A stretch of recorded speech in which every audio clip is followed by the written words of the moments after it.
નમસ્કાર મિત્રો, ગુજરાતી વાર્તા સાંભળવા આવ્યા છો. ચાલો વાર્તાની શરૂઆત કરી. અમદાવાદના પડછાયાવાળા રસ્તાઓ પર અરવિંદ અને કાવ્યા પહેલે સમયે એક લાઇબ્રેરીમાં મળ્યા હતા. અરવિંદ એક બુક સ્ટોર ચલાવતો હતો, જ્યારે કાવ્યા નવી નવી વાર્તાઓ વાંચવાનો શોખ રાખતી એક સાહિત્યપ્રેમી હતી.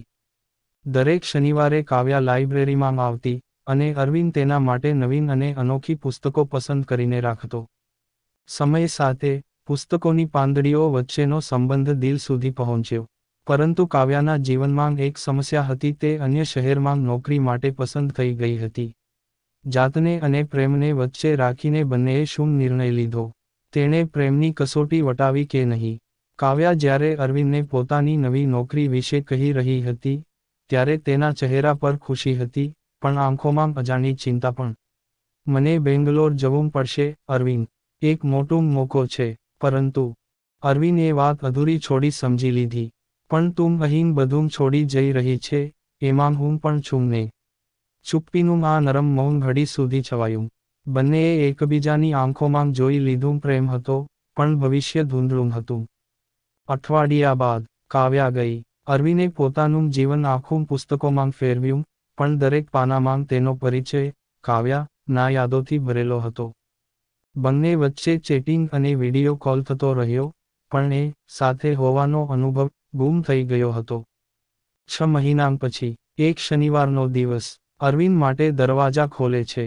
લાઇબ્રેરીમાં એક જાણીતી ખુશ્બુ ઘૂમે છે. અરવિંદનો હૃદય ધબકતું થાય છે.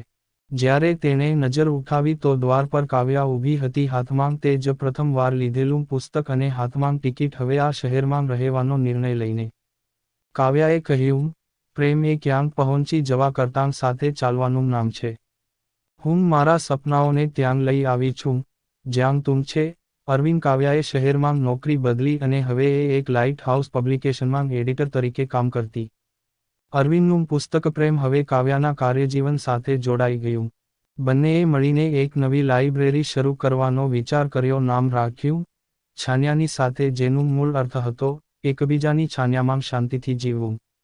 જિંદગી નવી રાહે આગળ વધી રહી હતી, પણ એક દિવસ અરવિંદને એક જૂનું પત્ર મળ્યું જે કાવ્યાએ 6 મહિના પહેલા લખ્યું હતું, જ્યારે તે બેંગ્લોરમાં હતી. પત્રમાં તેણે લખ્યું હતું, જો ક્યારેક હું પાછી ન આવું, તો જાણજે કે તું મારા જીવનનો સૌથી સુંદર પાનું છે.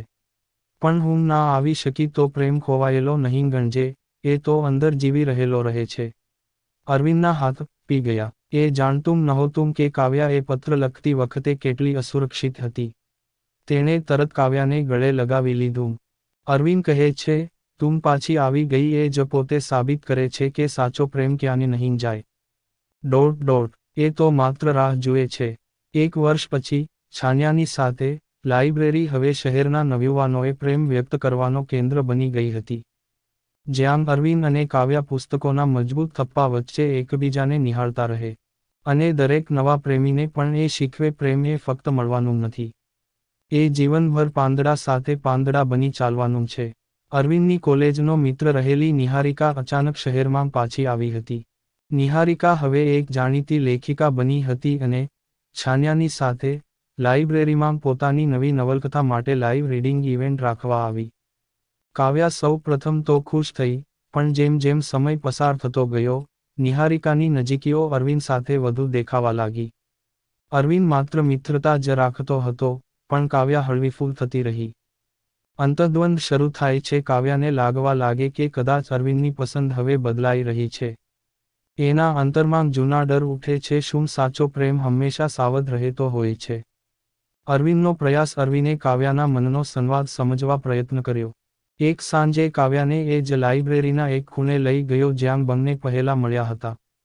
દિવાલ પર હવે કાવ્યાની પસંદીદા પંક્તિ લખેલી હતી, સાચો પ્રેમ એ છે કે જ્યારે વિશ્વ તૂટી જાય, તારી આંખોમાં વિશ્વ રહે.